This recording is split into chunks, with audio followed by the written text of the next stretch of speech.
نبی کریم صلی اللہ علیہ وسلم جب غسل فرماتے تو آپ پہلے اپنے دونوں ہاتھ دھوتے، پھر اسی طرح وضو کرتے جیسا نماز کے لیے آپ وضو کیا کرتے تھے۔ پھر پانی میں اپنی انگلیاں داخل فرماتے اور ان سے بالوں کی جڑوں کا خلال کرتے، پھر اپنے ہاتھوں سے 3 چلو سر پر ڈالتے، پھر تمام بدن پر پانی بہا لیتے۔ حضرت میمونہ رضی اللہ تعالیٰ عنہا نبی کریم صلی اللہ علیہ وسلم کی زوجہ مطہرہ نے بتلایا کہ نبی کریم صلی اللہ علیہ وسلم نے نماز کے وضو کی طرح ایک مرتبہ وضو کیا، البتہ پاؤں نہیں دھوئے، پھر اپنی شرمگاہ کو دھویا اور جہاں کہیں بھی نجاست لگ گئی تھی اس کو دھویا، پھر اپنے اوپر پانی بہا لیا، پھر پہلی جگہ سے ہٹ کر اپنے دونوں پاؤں کو دھویا۔ آپ کا غسل جنابت اسی طرح ہوا کرتا تھا۔ حضرت عائشہ رضی اللہ تعالیٰ عنہا نے بتلایا کہ میں اور نبی کریم صلی اللہ علیہ وسلم ایک ہی برتن میں غسل کیا کرتے تھے، اس برتن کو فرق کہا جاتا تھا۔ ابو سلمہ اور حضرت عائشہ رضی اللہ تعالیٰ عنہا کے بھائی حضرت عائشہ رضی اللہ تعالیٰ عنہا کی خدمت میں گئے۔ ان کے بھائی نے نبی کریم صلی اللہ علیہ وسلم کے غسل کے بارے میں سوال کیا تو آپ نے سا جیسا ایک برتن منگوایا، پھر غسل کیا اور اپنے اوپر پانی بہایا۔ اس وقت ہمارے درمیان اور ان کے درمیان پردہ حائل تھا۔ ابو جعفر محمد باقر نے بیان کیا کہ وہ اور ان کے والد جناب زین العابدین جابر بن عبداللہ کے پاس تھے اور کچھ اور لوگ بھی بیٹھے ہوئے تھے۔ ان لوگوں نے آپ سے غسل کے بارے میں پوچھا تو آپ نے فرمایا کہ 1 سا کافی ہے۔ اس پر ایک شخص بولا، یہ مجھے تو کافی نہ ہوگا۔ حضرت جابر رضی اللہ تعالیٰ عنہ نے فرمایا کہ یہ ان کے لیے کافی ہوتا تھا جن کے بال تم سے زیادہ تھے اور جو تم سے بہتر تھے، یعنی رسول اللہ صلی اللہ علیہ وسلم۔ پھر حضرت جابر رضی اللہ تعالیٰ عنہ نے صرف ایک کپڑا پہن کر ہمیں نماز پڑھائی۔ نبی کریم صلی اللہ علیہ وسلم اور حضرت میمونہ رضی اللہ تعالیٰ عنہا ایک برتن میں غسل کر لیتے تھے۔ رسول اللہ صلی اللہ علیہ وسلم نے فرمایا، میں تو اپنے سر پر 3 مرتبہ پانی بہاتا ہوں، اور آپ صلی اللہ علیہ وسلم نے اپنے دونوں ہاتھوں سے اشارہ کیا۔ جابر بن عبداللہ رضی اللہ تعالیٰ عنہ نے فرمایا کہ نبی اکرم صلی اللہ علیہ وسلم اپنے سر پر 3 مرتبہ پانی بہاتے تھے۔ جابر بن عبداللہ نے بیان کیا کہ میرے پاس تمہارے چچا کے بیٹے، ان کے مراد حسن بن محمد ابن حنفیہ سے تھی، آئے۔ انہوں نے پوچھا کہ جنابت کے غسل کا کیا طریقہ ہے؟ میں نے کہا نبی کریم صلی اللہ علیہ وسلم 3 چلو پانی لیتے اور ان کو اپنے سر پر بہاتے تھے، پھر اپنے تمام بدن پر پانی بہاتے تھے۔ حسن نے اس پر کہا کہ میں تو بہت بالوں والا آدمی ہوں۔ میں نے جواب دیا کہ نبی کریم صلی اللہ علیہ وسلم کے بال تم سے زیادہ تھے۔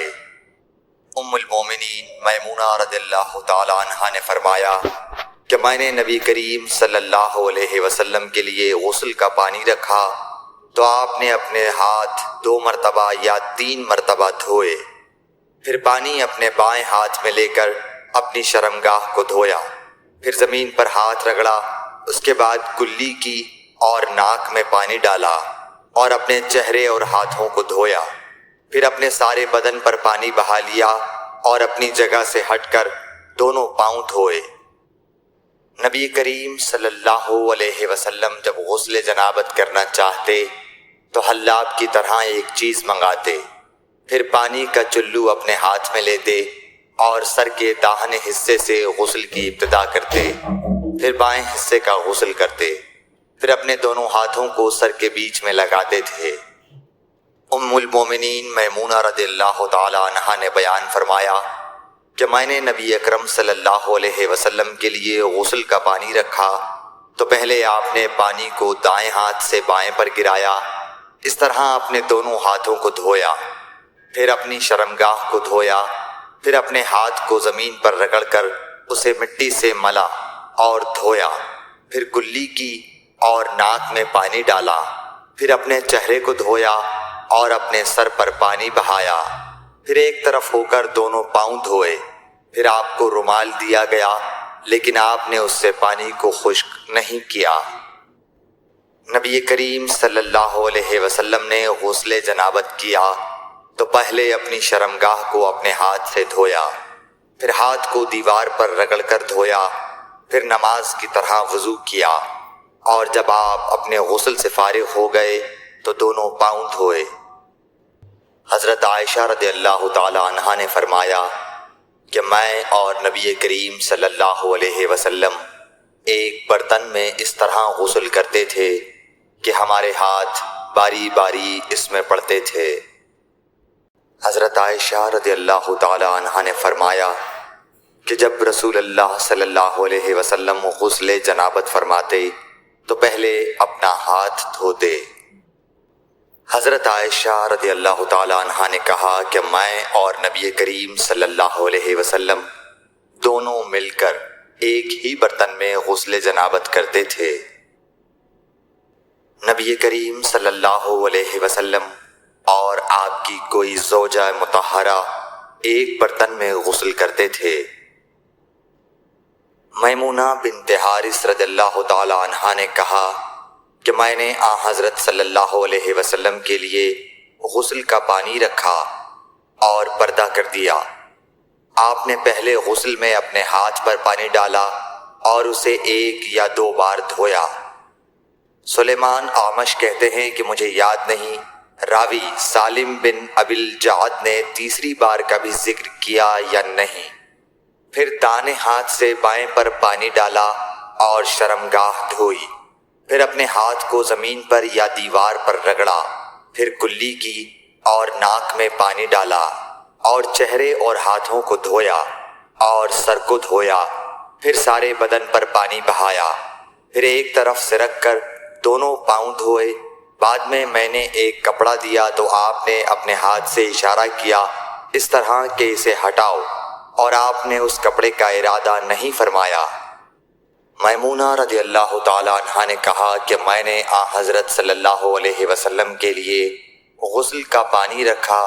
تو آپ نے پہلے پانی اپنے ہاتھوں پر گرا کر انہیں 2 یا 3 بار دھویا، پھر اپنے داہنے ہاتھ سے بائیں پر گرا کر اپنی شرمگاہوں کو دھویا، پھر ہاتھ کو زمین پر رگڑا، پھر کلی کی اور ناک میں ڈالا، پھر اپنے چہرے اور ہاتھوں کو دھویا، پھر اپنے سر کو 3 مرتبہ دھویا، پھر اپنے سارے بدن پر پانی بہایا، پھر آپ اپنی غسل کی جگہ سے الگ ہو گئے، پھر اپنے قدموں کو دھویا۔ حضرت عائشہ رضی اللہ تعالی عنہا نے فرمایا اللہ ابو عبد الرحمن پر رحم فرمائے، میں نے تو رسول اللہ صلی اللہ علیہ وسلم کو خوشبو لگائی، پھر آپ اپنی تمام ازواج مطہرات کے پاس تشریف لے گئے اور صبح کو احرام اس حالت میں باندھا کہ خوشبو سے بدن مہک رہا تھا۔ نبی کریم صلی اللہ علیہ وسلم دن اور رات کے ایک ہی وقت میں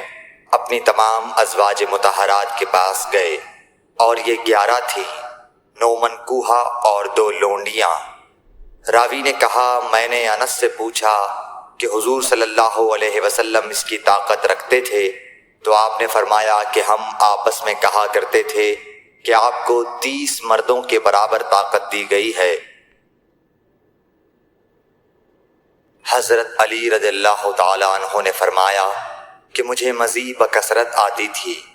چونکہ میرے گھر میں نبی کریم صلی اللہ علیہ وسلم کی صاحبزادی